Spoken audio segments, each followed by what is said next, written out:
Hi friends, ચલો તો એક બોનસ વિડીયો લઈને આવી છું તમારા માટે આજે. Welcome back to RA3 academy.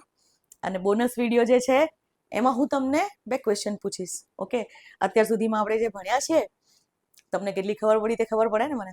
તો ચલો જોઈએ.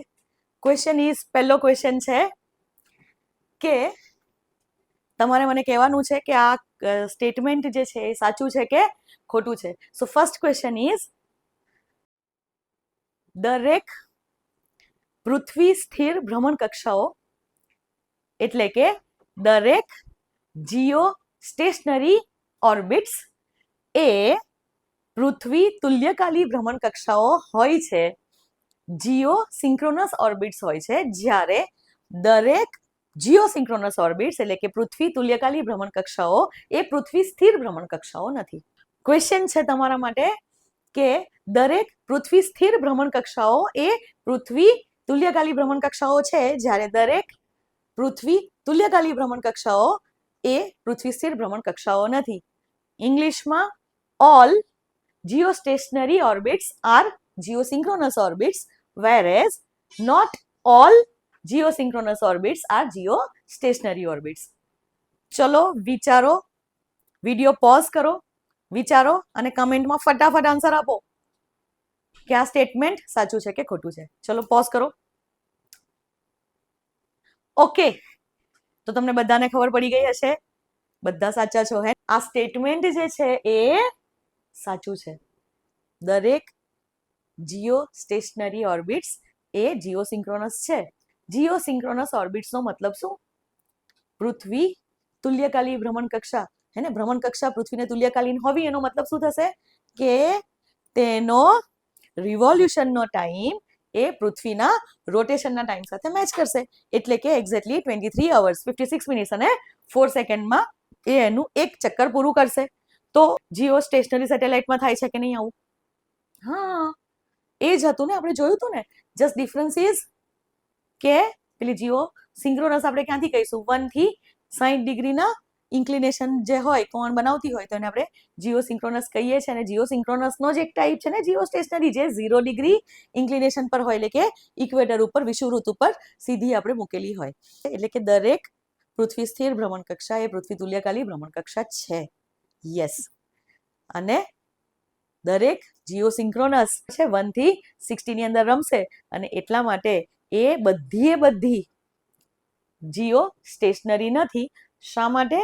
માત્ર એક જ, કે જ્યારે કોણ એનો 0 થાય એવી જીઓ સિંક્રોનસ સેટેલાઇટ, એવી જીઓ સિંક્રોનસ ઓર્બિટ્સ જે છે એ જ જીઓ સ્ટેશનરી થઈ શકે છે. ઓકે, ચલો હવે સેકન્ડ ક્વેશ્ચન એવો છે કે જીટીઓ જીઓ સિંક્રોનસ ટ્રાન્સફર ઓર્બિટ એટલે કે પૃથ્વી તુલ્યકાલીન સંક્રમણ ભ્રમણ કક્ષા, એની એપોજી એ એલિયોમાં છે, એટલે કે લો અર્થ ઓર્બિટમાં છે, જ્યારે તેની પેરીજી એ જીઓ સિંક્રોનસ ઓર્બિટ કે જીઓ સ્ટેશનરી ઓર્બિટમાં છે. ચલો ફટાફટ મને આન્સર આપો. ગુજરાતી અને ઇંગ્લિશ બંનેમાં લખેલા છે ક્વેશ્ચન. પોઝ કરો, વાંચો અને આ સ્ટેટમેન્ટ સાચું છે કે ખોટું તે મને કહો. વેરી ગુડ, બધા જ બરાબર છો. આ સ્ટેટમેન્ટ ઘણા બધા જે લોકોએ કીધું છે કે આ સ્ટેટમેન્ટ ખોટું છે તે બધા જ બરાબર છો. તો હવે પહેલા તો જોવું પડે કે what is apogee and what is perigee. તો પૃથ્વી છે અને એની અરાઉન્ડમાં આપણે જીટીઓ બનાવીએ છીએ. ભલે આમ કરીને પેલી જલેબી બનશે, પણ અત્યારે આપણે જસ્ટ જે ફાઇનલ ઓર્બિટ બને છે તે જોઈએ. તો જીટીઓ કેવી હોય? આવી હોય કંઈક. જીટીઓ કેવી હોય? આ ટાઈપની હોય. અને એમાં આપણે એવું જોઈશું કે એક ડિસ્ટન્સ આપણને મળશે કે જે સૌથી ઓછું મળશે, અને બીજું એક ડિસ્ટન્સ જે છે એ આપણને સૌથી વધુ મળશે.